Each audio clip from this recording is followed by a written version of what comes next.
Shuddho buddho vimukta Shrutishikharagiram mukhyatatparya bhumi Yasmad jadam samastam Jagadidam amrdat vyapya sarvam sthido yaha Yasyam sham shavataraihi Suranaravanajairakshidam sarvametad Tam bhumanam mukundam hridigatam amalam Krishnameva prapadye Tam bhumanam mukundam hridigatam amalam Krishnameva prapadye Madhya hridaya kashe sadanandamayo Guru Udetu satatam samyak swatmananda prabodhagaha. Hari Hari Hari Om Tat Sat. Jai Guru, Jai Guru, Jai Guru.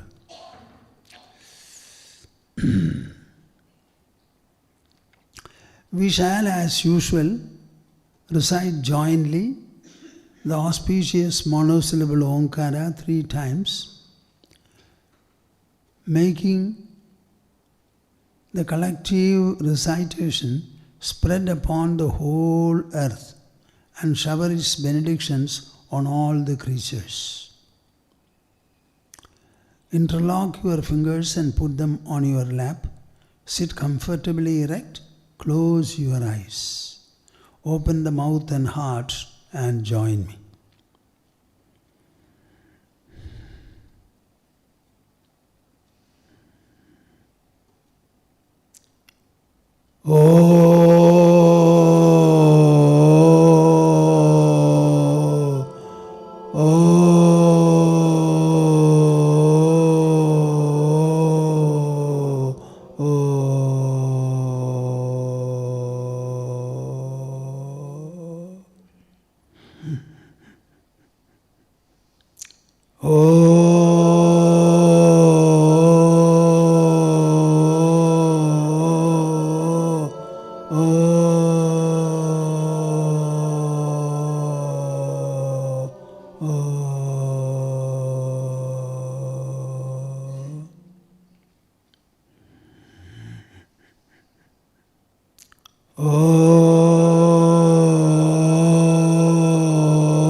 Now the Gita Shloka.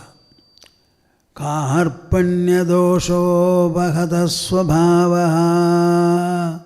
Karpanya dosho bhagata svabhavaha. Pritchami tvam. Pritchami tvam. Dharma sammudha cheta. Dharma sammudha cheta. Yachreyasyad. Yachreyasyad. Nishchitam bruhi tanme. Nishchitam bruhi tanme. Shishyasteham. Shishyasteham. Shadhimam. Shadhimam. Tvam prapannam. Tvam prapannam. Shishyasteham. Shishyasteham. Shadhimam. Shadhimam. Tvam prapannam. Tvam prapannam.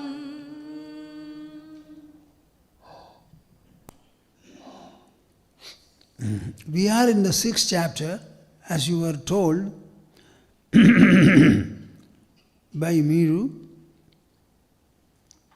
I was discussing the other day verses number 8 and 9 in a way. I will recite and you follow me. Jnana vijnana triptatma. ज्ञानविज्ञानतृप्तात्मा कूटस्थो विजितेन्द्रियः कूटस्थो विजितेन्द्रियः युक्त इत्युच्यते योगी युक्त इत्युच्यते योगी समलोष्टाश्मकाञ्चनः समलोष्टाश्मकाञ्चनः सुहृन्मित्रार्युदासीन सुहृन्मित्रार्युदासीन मध्यस्थद्वेष्य बन्धुषु मध्यस्थद्वेष्य बन्धुषु साधुष्वपि च पापेषु साधुष्वपि च पापेषु समबुद्धिर्विशिष्यते. समबुद्धिर्विशिष्यते. I wonder whether you really introspected over these two verses after listening to last Saturday's talk. He is using the expression sama, samatva, samabuddhi in both the verses. In the first verse, he relates it to external different objects, materials. In the second, he refers it to people, the assortment of persons with whom you will have to interact. Whether it is interaction or only seeing. Seeing also is in a way an interaction. When you see gold, it will stimulate some thoughts in you. You may try to get hold of some or buy. Every time an object is seen, it will generally have an interaction with you. With regard to persons, certainly it will be interpersonal behavior. Whether it is referring to people, persons, or referring to object materials, the mind involved in both is the same. And the quality that we must be able to develop spiritually is one of samatva, samabuddhi, samamanaskada. This is what I want you to understand. When you start thinking about samatva, samatva, samatva, it becomes a qualitative enrichment as well as expression of the mind. Our mind sees plurality every time. Plural objects generally create differences in the mind, partiality in the mind. Often, some of the plurality we like and some we dislike. So, Ichcha and Dvesha are generated. So, mind is the sole focus in all these matters. So, I told you that this mind is the sole subject of study and focus in spirituality. And with regard to the evolution of the world and the prevalence of the world also, mind is the root cause, source. So I recited a verse from Yogavasishtha Ramayana, which is worth everyone's special attention. You should learn and memorize it. Purvam manas samudidam paramatma tattvad tenatadam jagadidam swavikalpajalaihi shunyena shunyamiva tena yathambarena nilattvamullasadi charutarabhidhanam. What a beautiful statement. From the Paramatma, the I that you have, you refer to as I, that inner presence. The first factor to evolve or to emerge is the mind. And what is this mind? Does it have a color? Does it have a smell? Does it have any identification marks? Nothing. But imagine what all things gives rise to. Various thoughts, emotions, likes and dislikes, preferences and prejudices, partitioning attitude, then a lot of memory, diverse memories, then knowledge also, reason also, everything is arising from the mind, but it is colorless and odorless. Through the eyes, it sees a number of colors. Through the ears, it goes on listening to a variety of sounds. Through the nose, similarly, varietal smells. It's all done by the mind. But it is itself colorless. We know that it is, but you cannot identify it, this or that. But the same mind gives rise to. It is something like this. The sky which is colorless, in the Sharatkala when it is supposed to be very, very dry, and there will be no clouds also there, even then it appears to be beautifully blue. How this blue color is coming there?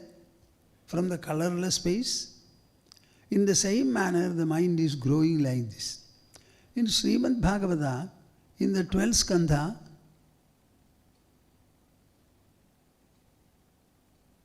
in the 11th skandha, there is a verse. It is called Bhikshu Gita. Nayam jano me sukha dukkha hetu na devatatma kriha karma kalaha manah param karanamamananti samsara chakram parivartayedyad.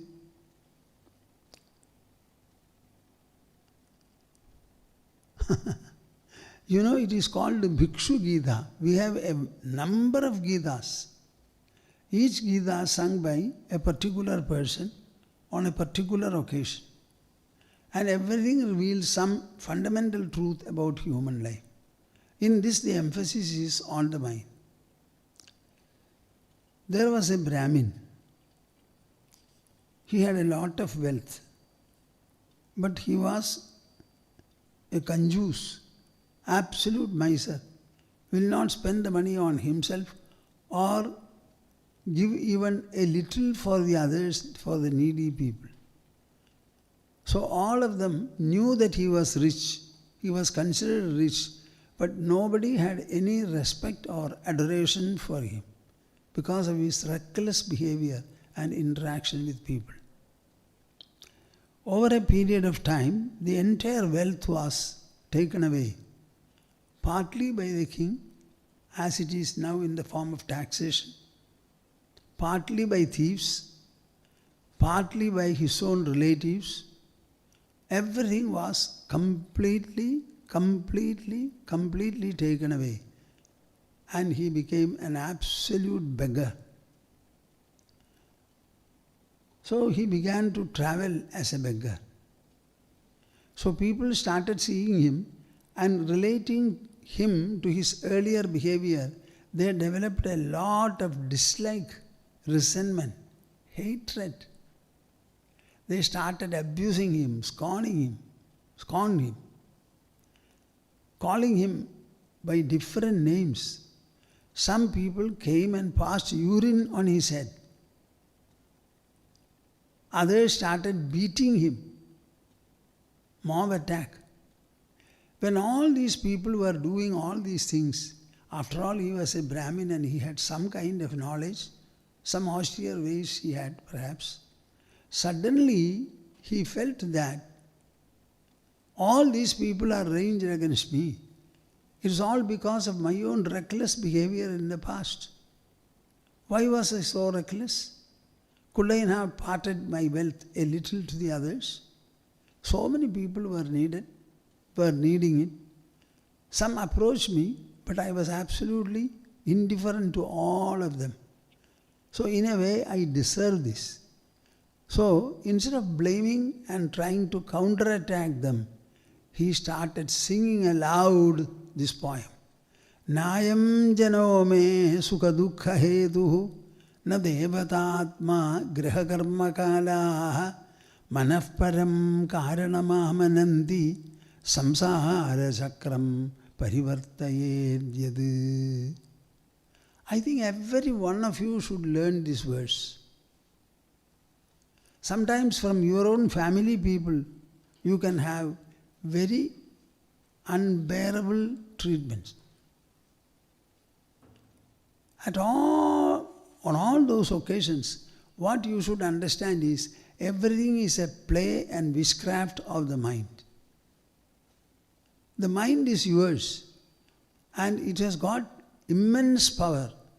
That is why every day at the end of 16 hours of wakefulness, where you would have been interacting in various ways with various people, and so many events would have taken place.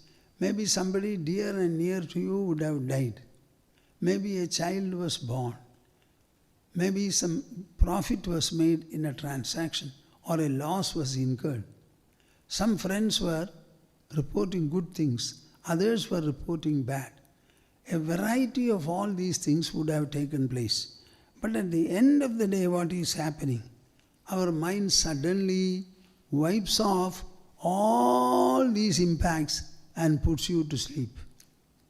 So tell me, what is the power and potential of the mind? During the interactions, the mind would have been absolutely agitated.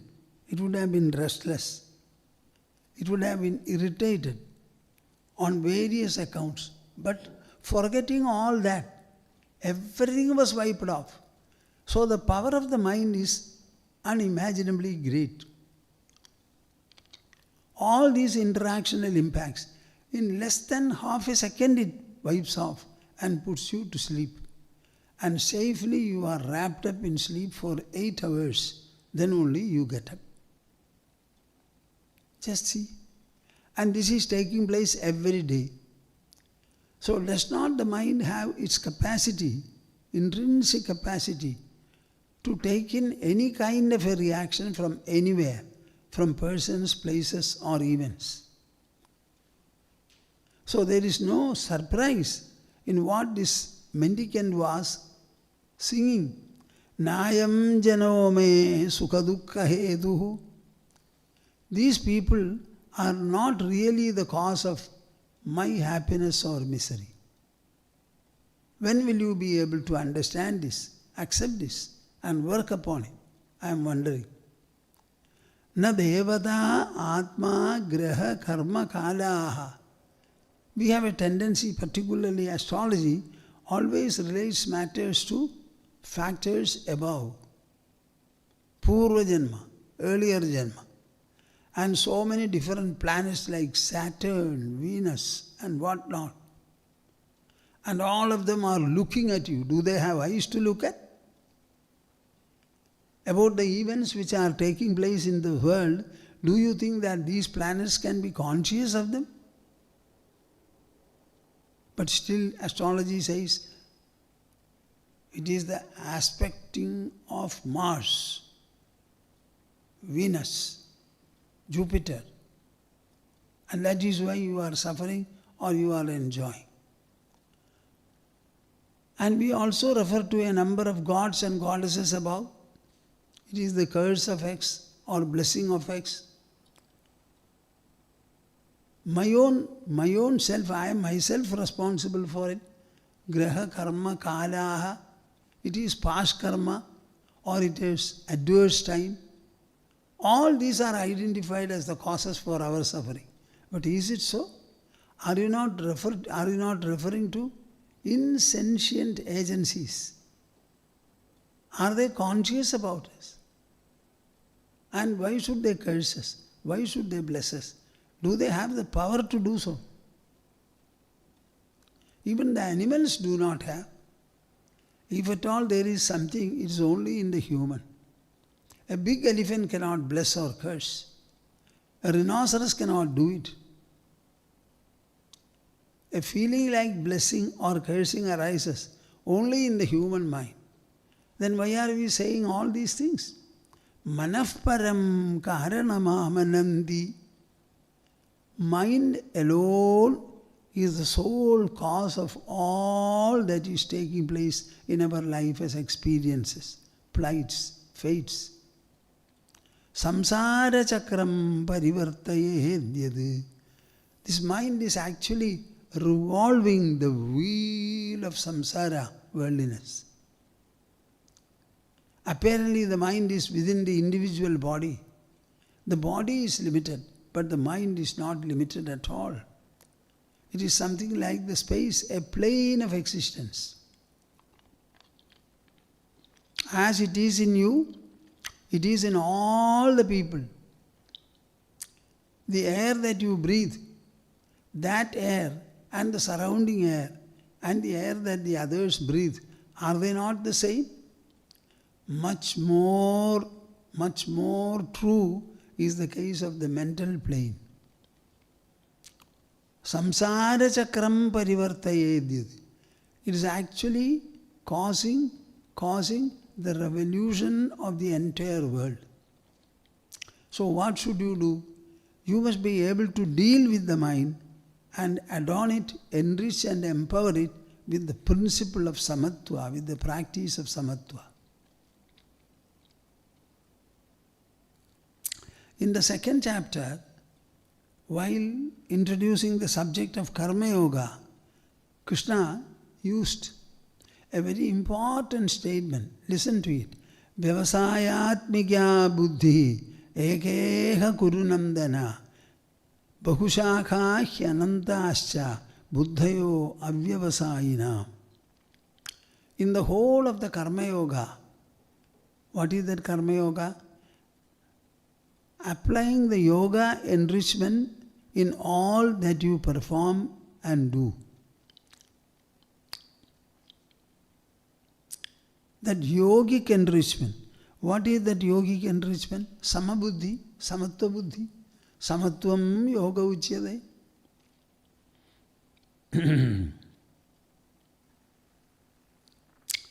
This Samatva has to be thought of, understood, and should be practiced by a discrete intelligence. Vyavasayatmikya buddhirekeha kurunandana. So if you want to enrich all the activities that you are performing with yoga, with yogic samatva, then your intelligence should be very, very subtle, sublime and effective.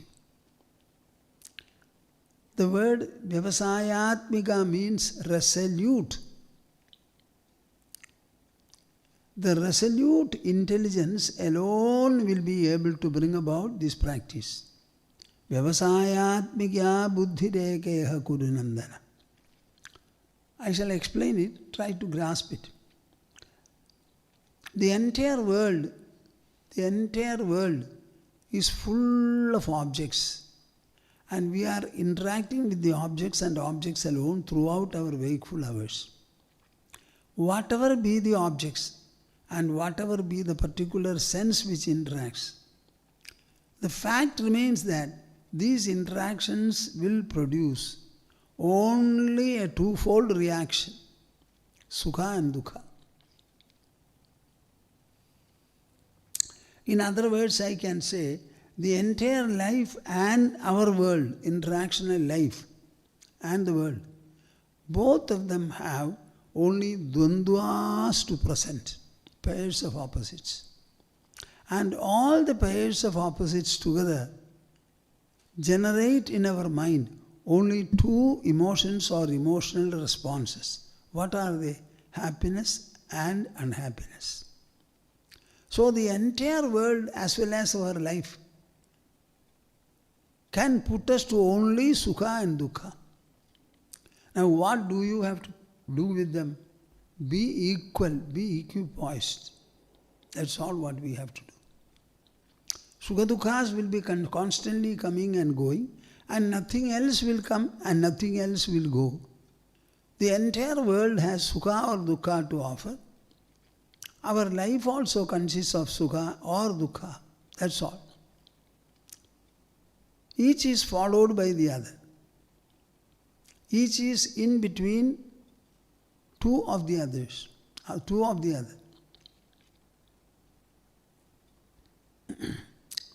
Therefore, what we should do?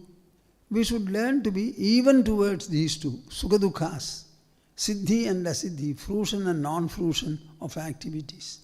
Once this samatva is practiced, pursued, and perfected, then the world will mean nothing for you. Everything in this world will be equally delightful. Nothing will be specially alluring. And you will not be intolerant about anything whatsoever. Because the mind has been enriched by the very best quality of equipoise, evenness, equalness, harmoniousness. Vyavasayatmikya buddhirekeha kununandana. In the whole karma yogic pursuit, Arjuna, your intelligence will have to remain resolute and stable. Suppose it is not so, what is the alternate? Bahushakha hyanantahascha buddhayo avyavasayina. The people who lack this quality of resoluteness, their intelligence will be multi-branched and multi-directions, and you will have no rest or peacefulness at all.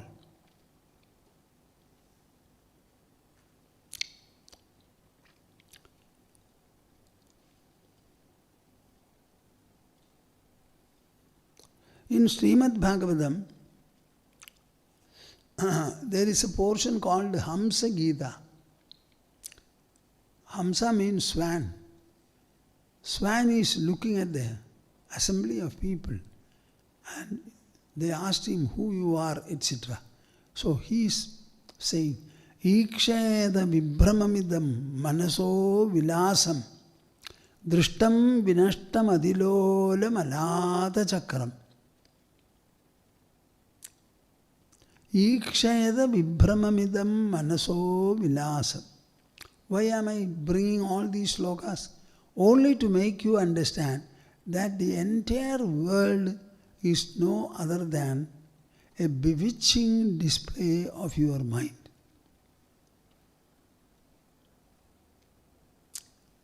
The mind animates the five senses. By animating the five senses, you find an infinitely varietal world. Is the world there? No. It is the senses that make the world. Senses are 5 in number and that are in your body. So the source of the world is nothing but your own senses on the body. He says, Iksheda vibramamidam manaso vilasam. Understand that all this is a result and outcome of delusion. Everything is a manifestation and display of the mind. Drishtam, it is seen. Seen by whom? By the seer. And where is the seer? Is it in the body? Body is inert. It is inside, in the plane of consciousness. Vinashtam adilolam alata chakram. This is very, very trifling, transitory. Every time it is getting destroyed. Alata chakram. It is something like this. Look at this pen. When I start revolving it fast, there is a circle, an yellow circle. But actually, is the circle there? No. Only a single pen is there. I rotate it. That rotational speed we are not able to see with our eyes. So it appears to be a circle. Something like that is the world. Vijnanam ekam urudheva vibhati maya. In the whole range of perceptions that you have, it is the perceiving mind, the perceiving intelligence, that alone is at work. Urudheva vibhati. It appears to be many. That is because of the delusional power. It has a power.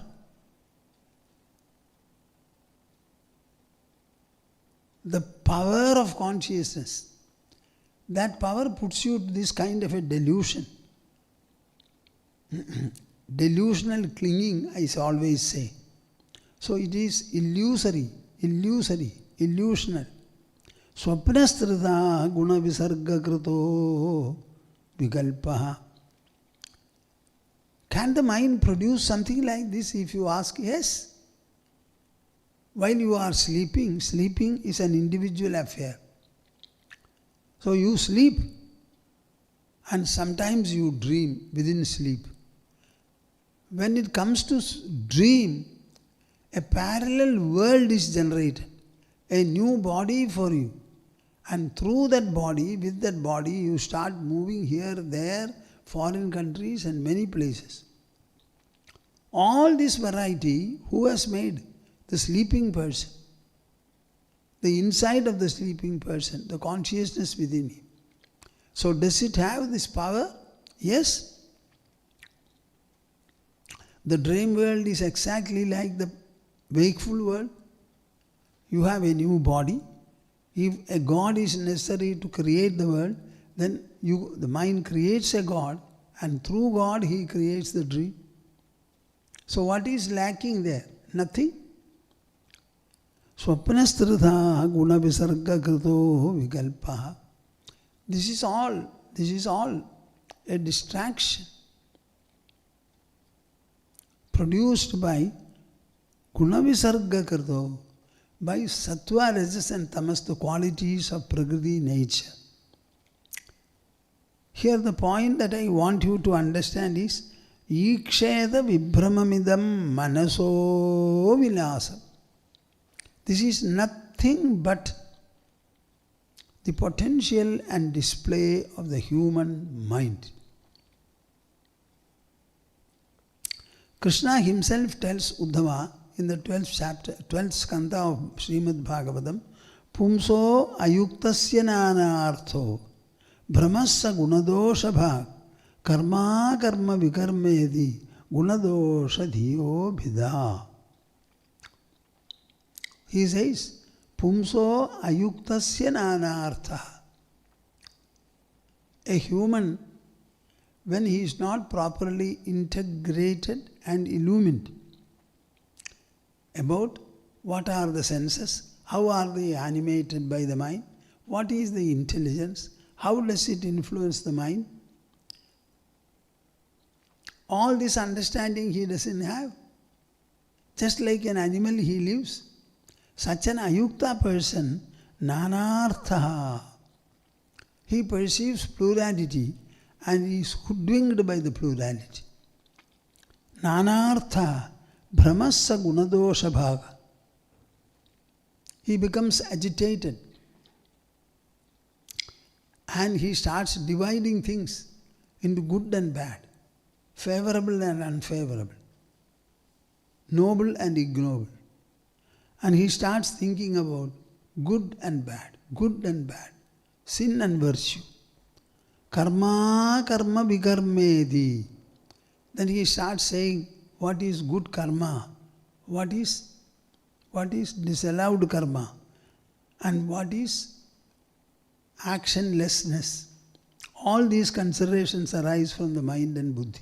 Gunadosha dhiyo bhida. And a variety of gunadosha views, gunadosha visions. Everything proceeds from the mind, rooted in the mind. So the mind is the sole cause of everything. That mind is to be sublimated, is to be enriched, is to be moderated through the spiritual practice of yoga. Therefore, Krishna says, Tasmad yuktendriya gramo yukta chitta idam jagad atmani ikshasva vidadam atmanam mayyadishvare. Krishna is telling Uddhava in the 11th skanda of Srimad Bhagavatam, Tasmad, therefore, it is the man who is not integrated, that sees plurality, becomes swayed by guna and dosha thoughts, etc. Therefore, what should you do? Yuktendriya gramo. Try to integrate the senses with the mind with the intelligence, intelligence with the eye. Let the whole personality become integrated. There should be no discordance, disharmony. the mind should think in a certain direction. The mind thinks in a certain direction and senses behave in another direction. This kind of a discordance should not be there. There should be integration. Yuktendriya gramo yukta chitta idam jagad. Let the mind also be moderated. Atmani ikshasva vidadam atmanam mayyadhishvare. Understand that the whole world, will you be with me?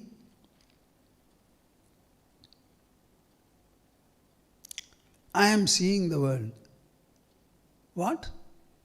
I am seeing the world. So where is the world? Where are you seeing? Are you seeing in the eyes? Are you seeing in the ears? They are only instruments. Where is the real seeing? Every experience of yours is inner, within the body. And the eye is the base of it. For an experience to be had, the experiencer should be there. So all experiences are rooted in the experiencer. So when you see the world, where is the world perceived? And who is the root of it? I am. I am perceiving. Perception is mine. So I am the substratum for the whole perceiving process. So the world is in you. Understand the world is spread out in you. Atmani ikshasva vidadam. Atmanam mayyadhishvare.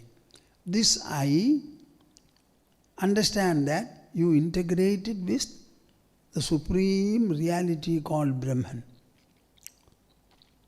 The little Prahlada says to his friends, Etavan eva lokesmin pumsa swartha parasmadaha ekanda bhaktir govinde yat sarvatra tadikshanam. Why I am reciting all these verses? To make you understand that the mind is the sole source of all experiences. Everything is colored by the mind, created by the mind, divided by the mind, made alluring, made unpleasant, hateable. Everything arises from the mind. Edavan eva lokesmin pumsa swartha paraspradaha. Prahlada tells his own young friends, Prahlada was of the age of 7. In the whole world, this is the only objective that we have to gain. Ekanda bhaktir govinde. It is the exclusive and supreme devotion to Lord Govinda. What is that supreme devotion? Does it depend upon great puja and nivedya offering? No. Yat sarvatra tadikshanam. See the Lord everywhere. As you see the Lord on the face of the idol in the sanctum sanctorum of a temple, in the same manner, you see God everywhere. On the earth, in the water, any water collection, maybe in the well, in the tank, in the lake, in the river, in the sea, then in the air, again in the fire, and finally in the sky or space. Yat sarvatra tadikshanam. If you can see God in the little face of the idol in the temple, you have trained your mind to do so. Can you not equally train the mind to see God everywhere? If God is water, the world is nothing but ice, I say.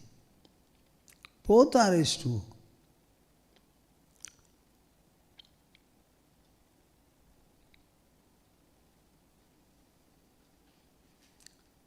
This all-fold perception of God everywhere, that is also done by the mind. Mind is the source of everything in spirituality.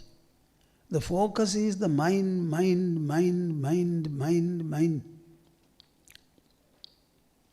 Edavaneva lokesmin pumsasvartha parasmrataha ekanda bhaktir govinde yat sarvatra tadikshanam. Now Krishna takes up meditation.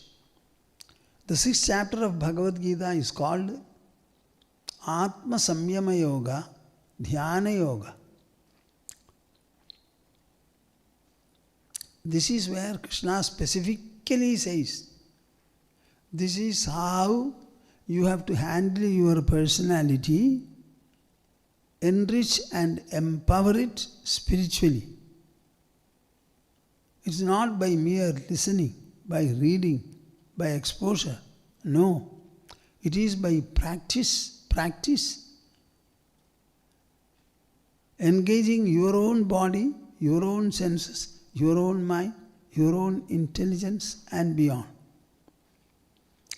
Yogi yunjita satatam atmanam rahasisthitaha ekagi yatachittatma nirashira parigraha.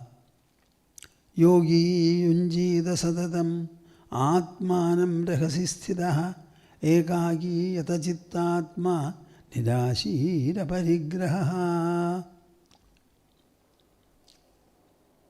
I am wondering how many people know that Krishna has devoted the whole of the 6th chapter for meditation and details about it.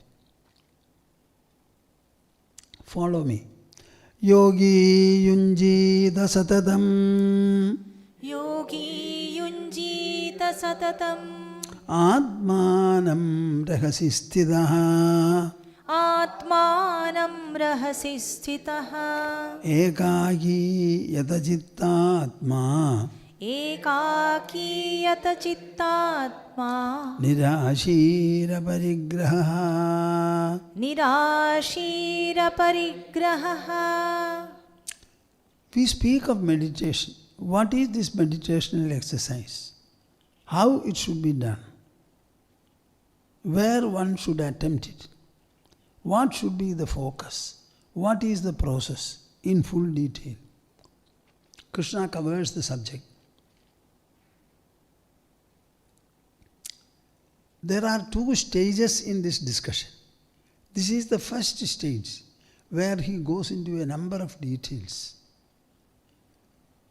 Afterwards he says, you are concerned only about the mind. Forget all the rest. Go to the mind and begin your practice. Wherever you are. So here he says, Yogi yunjita satatam atmanam rahasisthitaha. Yogi means what? The person who is given to Samatva Yoga, Samatva Buddhi Yoga, Samya Yoga. Yunjita satatam atmanam rahasisthitaha. The meditation is done only when one withdraws from all the other things and is alone. You can meditate in your own house, but you must be in a room and shut the doors and windows of the room, providing for ventilation. And do it alone. Don't take anybody when you meditate. Meditation is a very, very significant exercise. It can touch and involve the personality to any extent, depending upon the sincerity and affinity of the meditator.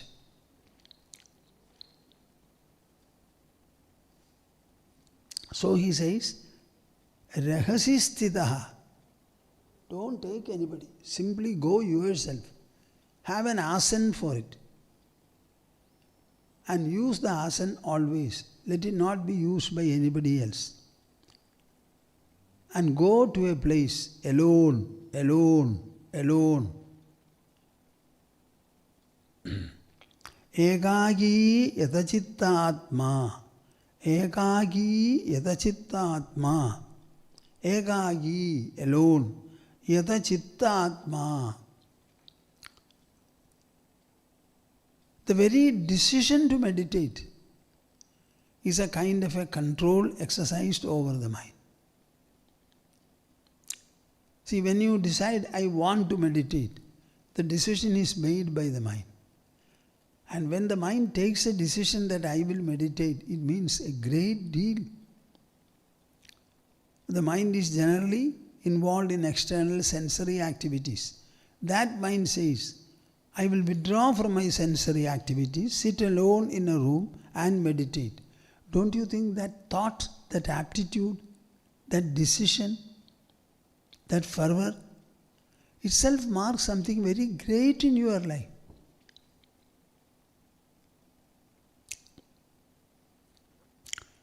It requires some control of the mind, some hold on your own mind. Nirashi ekaki yatajitta nirashi aparigraha. Nirashi, have no desires at all while approaching the subject of meditation or proceeding to meditate. You can think of desires later. For the time being, simply leave them, drop them. Aparigraha. I don't know why Krishna has put it. The word parigraha actually refers to Brahmins and the others, whom people generally gift something. A true Brahmin never earns at all. She should not indulge in any earning practices. He is supposed to be the holder, the protector of knowledge. He should spend all his time with austerities to learn the Vedas, to practice the Vedas, and to propagate the Vedas, teach them. So teaching is a wonderful involvement. So people give him gifts. So here he says, aparigraha. Do not look for or depend upon or receive any kind of gifts. Nirashihi. Have no desire at all.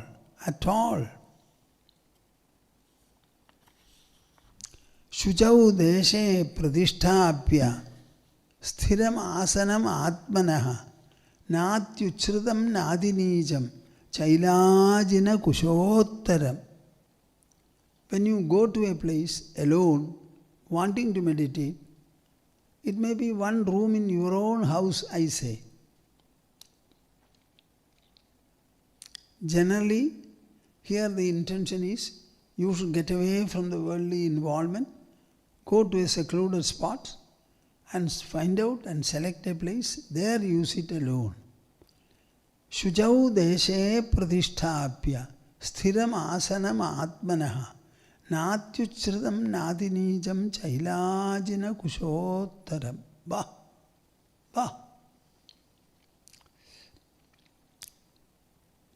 You can meditate in any place, not necessarily in a room or a hall. Go to a secluded spot. Naturally, you have to sit on the ground. When you sit on the ground, that is not all right. Meditation is something very spiritual and sacred. And very subtle vibrations will be generated in the body if the meditation is well done. If you sit on the floor is widely stretched forth. So the temperature in your body will all be tapped by the floor. So you should not allow this. There should be no contact with the floor or the ground. He says, clean a place.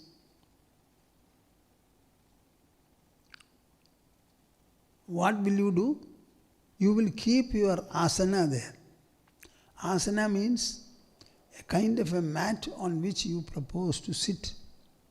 There are some places which are sufficient gravel are there, uneven, sand, small pieces of stones. So we are not going to find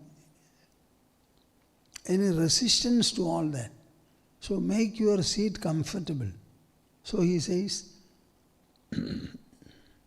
Chailajina kushottara. There is a particular type of grass called kusha grass. It is generally used in all the Vedic ceremonial items, ceremonial details, performances. Spread the kusha grass. It will not be eaten by white ant. It is immune to all kinds of infection. Over that spread a deer skin or a tiger skin. Over that put a good piece of cloth folded 2 times, folded twice or once. So it becomes an asana. Kusha grass, over that deer skin or tiger skin, over that a folded piece of cloth. Wherever you sit, that place should be stable. It should not make you swing or jerk. Natyuchradam nadinijam. Your asana, your place where you sit, it should not be too deep or too high.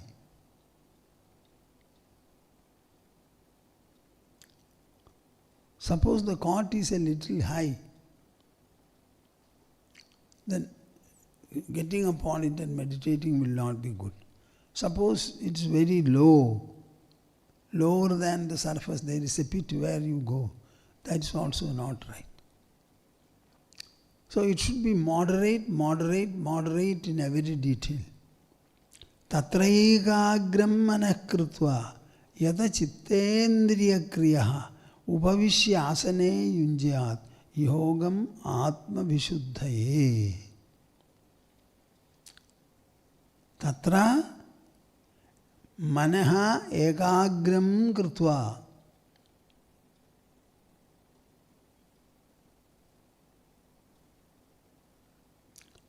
Manaha ekagram krutva. Normally the mind is interacting with the world, thinking about the world. So the concern is to acquire many, to protect and look after many, so many things. Here it is not so. There is only ekagrata for the mind. What is that? Desire is dropped. So you are not interested in gratifying or fulfilling any desire. So all activities have no relevance. Stop all of them for the time being.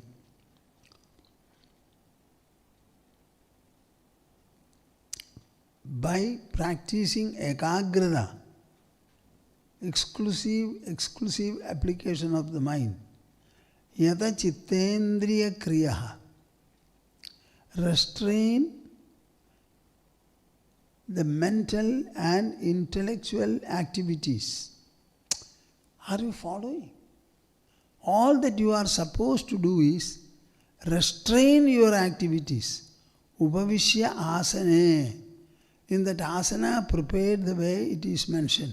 Kusha grass, deer skin, and over that a folded cloth. So you can sit comfortably. And then yunjyad yogam atma vishuddhaye.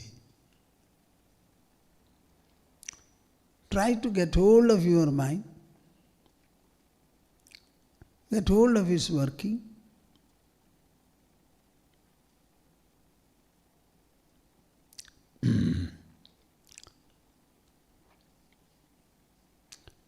Tatraikagram manah krutva yata chittendriya kriyaha. See, yata, restrain, chitta, mind, indriya, senses, kriyaha, activities. So after sitting in a place, what should you do? There should be no sensory activity. There should be no mental activity.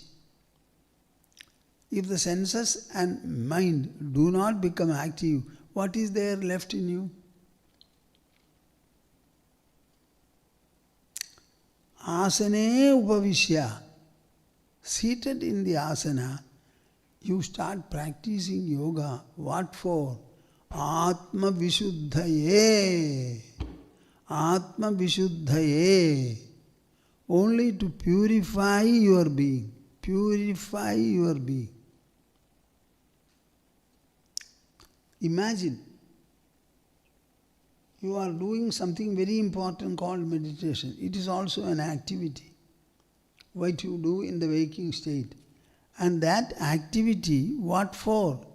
It is not to acquire an object or go anywhere in particular, ascend the heavens. No.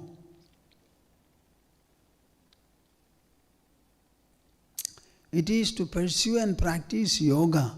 And what is the goal? Atma Vishuddhaye. To purify oneself. To purify oneself. So the practice of yoga should be to purify oneself. Upavishya asane yunjyat. Yogam Atma Vishuddhaye. Shall I recite these verses? Yogi yunjita satatam. Yogi yunjita satatam. Atmanam rahasi sthitaha.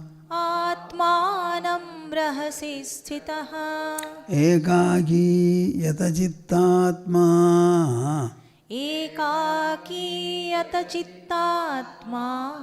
Nirashira parigraha. Nirashira parigraha. Shuchau deshe pratisthapya. Shuchau deshe pratisthapya. Sthiramasanamaatmanaha. Sthiramasanamaatmanaha. Natyuchritam natinijam.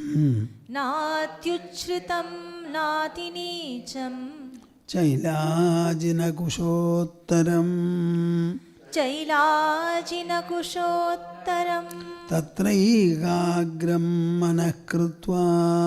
Tatraikagram manakritva. Yata chittendriya kriyaha. Yata chittendriya kriyaha. Upavishya-asane yunjyat. Upavishya-asane yunjyat. Yogamatma vishuddhaye. Yogamatma vishuddhaye. If you want to do spiritual Vedantic meditation, you must have no desire at all. It is not to attain anything in particular. It is to not reach anywhere in particular. It is only to purify yourself. The sole focus is to purify oneself. Now, this understanding and following it properly are very, very important in the spiritual life. Now, what will you do after sitting? See how scrupulously he discusses the subject. Samam kaya shiro grivam dharayan achalam stiraha samprekshya nasikagram swam dishascha navalokayan. Our people are very great. For everything they are very intelligent. When they take up meditation, see, the prescriptions are brought. You have to select an asana. You have to go to a secluded spot. Select, clean it. And then spread kusha grass. Over that a deer skin or a tiger skin. Then a folded cloth. And then sit there. Mind you, this meditation is not to reach anywhere above.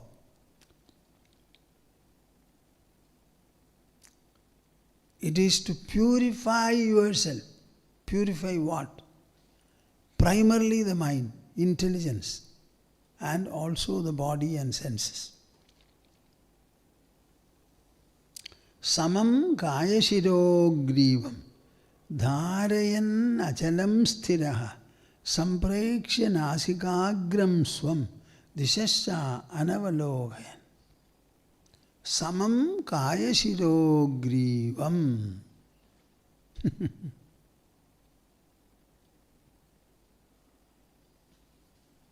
Very subtle details. Normally when we sit, our back is never erect. It will be bent. And neck also will not be erect. If the neck is not erect, how can the head be? So he says, the first point is, the sitting for meditation should be different from all other kinds of sitting. We generally sit on a chair, supported by the back. If it's a cushion, there are different degrees slanting. But here, you have to sit and make sure that the spine, neck and head are in one straight line. You have to sit like this. Samam kaya shiro grivam. Kaya body, shira head, griva neck. Dharayan achalam sthiraha. First of all, they should be straight.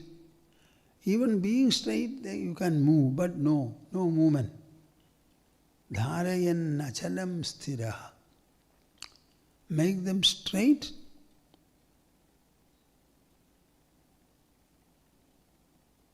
Be motionless. Don't swing or swerve. And that too for a considerable length of time. What more do you want? So before meditation, you should be able to sit at least quiet in a place.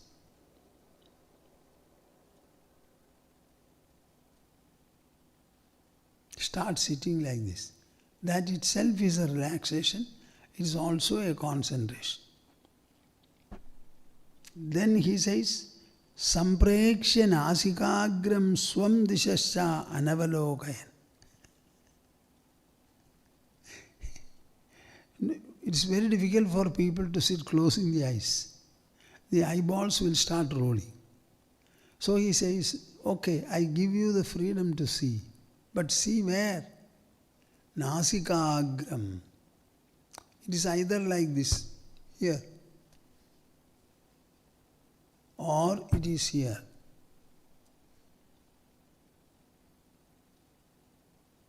Whether you look at the tip of the nose or at the top of the nose,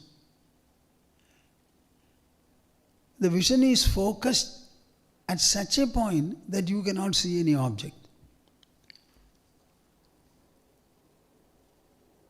It is within the least distance of distinct vision.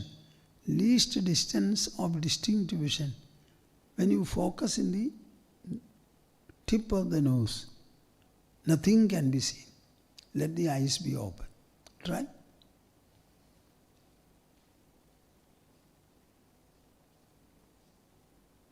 You can see nothing, or here.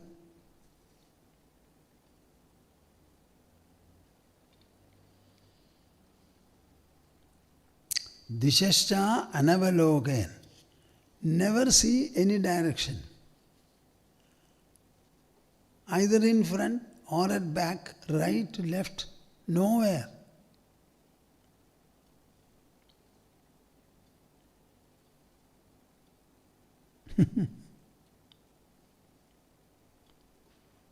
Here I want to tell you something.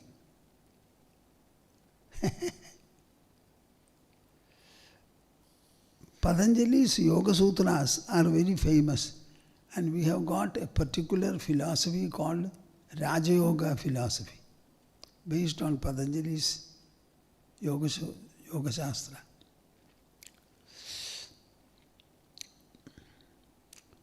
Shankara has written a number of Prakarana Granthas. Aparokṣānubhūtiḥ is one of them. If you want to know the entire subject of Vedanta, the best book to read initially will be Aparokṣānubhūtiḥ. And the last book you have to read is Viveka-Chudamani. In Aparokṣānubhūtiḥ, the whole subject, the theory and practice, both are mentioned. You will find some references and quotations in the book I have written, the first book I wrote, Brahma Vidya Abhyasa. Reality and the method to trace it. It is consisting of theory and practice. The first section is theory, the second is practice. There, in Aparokṣānubhūtiḥ, there is a place where he says,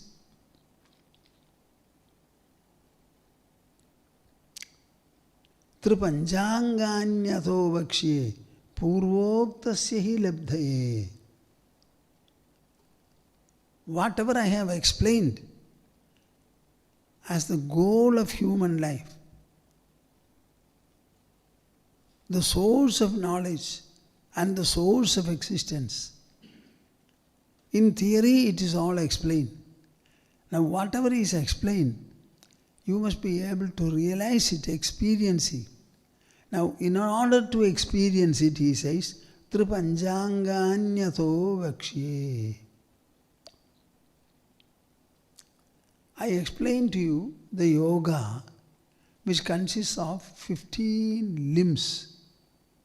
Purvoktasya hi labdhaye. Actually, the spirituality and spiritual wisdom is a solely knowledge pursuit.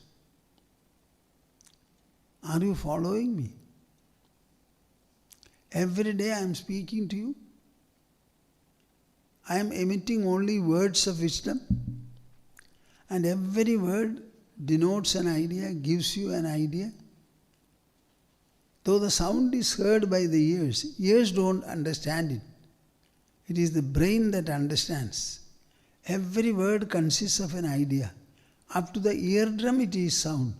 Thereafter it is very subtle vibrations, generating knowledge.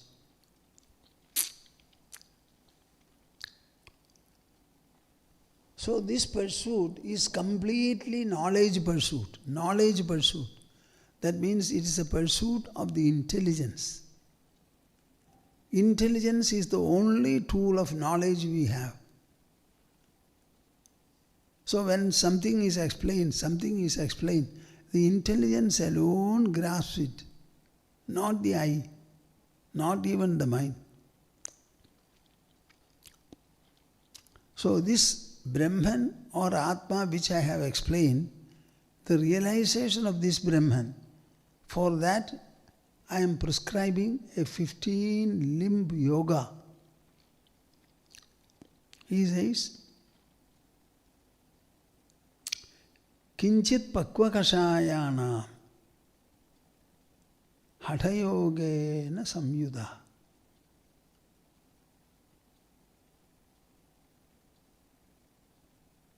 This subject of self-realization will appeal to good, noble and pure people. For them, that enlightening talk, enlightening reading, that is sufficient. Suppose they have some desire and they lack in purity, then hatayogena samyuta.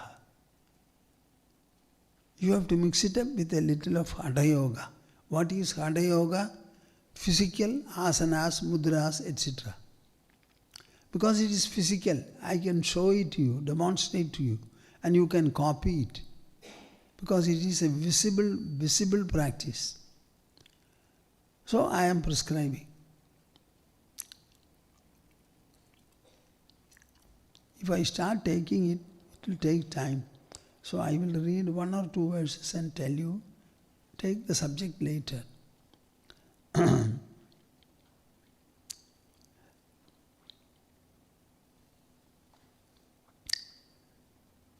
Patanjali's Yoga Sutra speaks about yama, niyama, asana, pranayama, pratyahara, etc. You must be moral, you must be ethical, you must be a man of refinement, not lack of control. So there should be regulation and moderation in your life. And then further, yoga practice.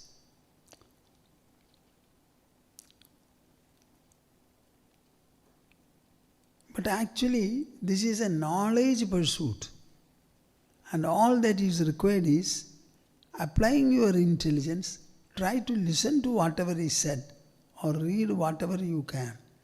And then apply the knowledge to the mind and let the mind become purified.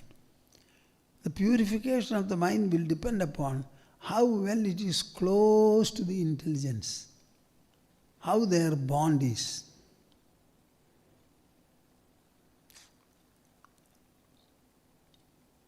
Why are we doubtful whether it is a knowledge pursuit at all or not? You are hearing me speak and you want to listen to me. By listening to my words, what are you getting? Only knowledge.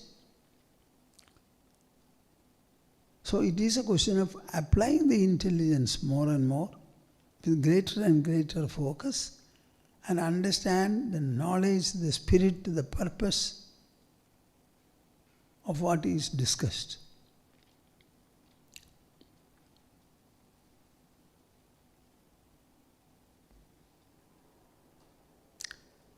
What are the 15 elements? Yamo hiniyamastyago maunam deshascha kalata asanam mulabandhascha dehasamyam cha drikstitihi prana samyamanam jaiva pratyaharascha dharana atmadhyanam samadhischa prokta anyangani vai kramat. Have you ever heard about it? Everybody speaks about Patanjali's Yoga Sutra. Patanjali's Yoga Sutra. Patanjali's Yoga Sutra. Where a lot of importance is given to asana, pranayama, pratyahara, etc. So Shankara says there is a 15 limb practice for this Raja Yoga. One is yama, second is niyama, the third is tyaga, fourth is mauna, desha, kala, asanam, mulabandha, dehasamyam, drikstitihi, prana samyamanam, pratyahara, dharana, dhyanam, samadhi. 15. Yamo hiniyamastyago maunam deshascha kalata asanam mulabandhascha dehasamyam cha drikstitihi prana samyamanam jaiva pratyaharascha dharana atmadhyanam samadhischa prokta anyangahani vaikramat. These are the 15 items. Why I am mentioning this?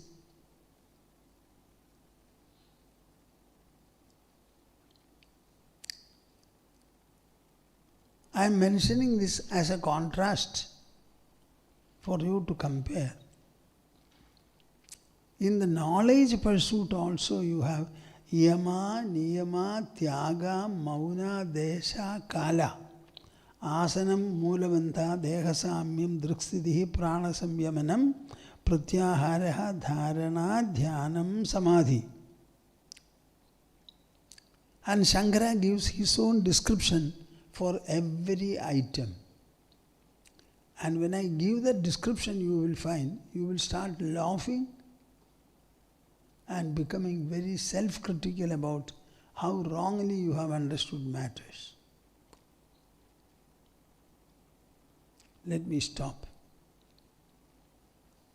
This portion We shall discuss next Saturday, if everything goes well. That will give you an understanding as to how this knowledge pursuit is wholesome. A seeker of truth need not go in for any kind of an asana or pranayama, so far as his realization of the goal is concerned. It is a solely mento-intellectual pursuit and meant to reform, refine, stabilize and enlighten the mind and the intelligence. Okay.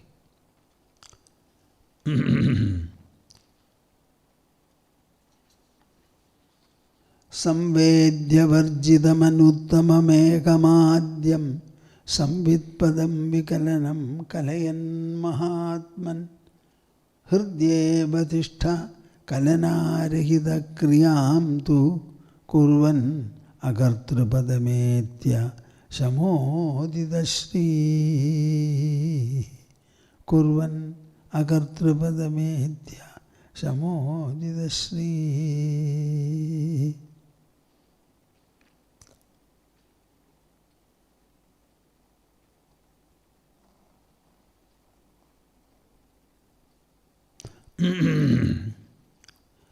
We shall have the conclusional Onkara. Hari, Hari, Hari, Hari.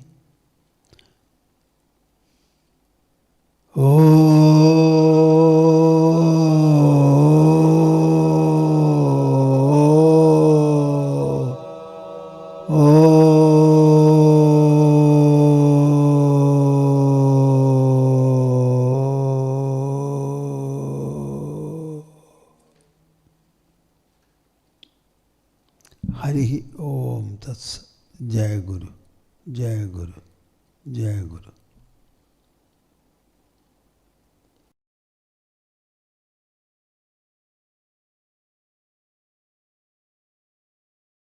What you have heard, this is very, very important. Okay.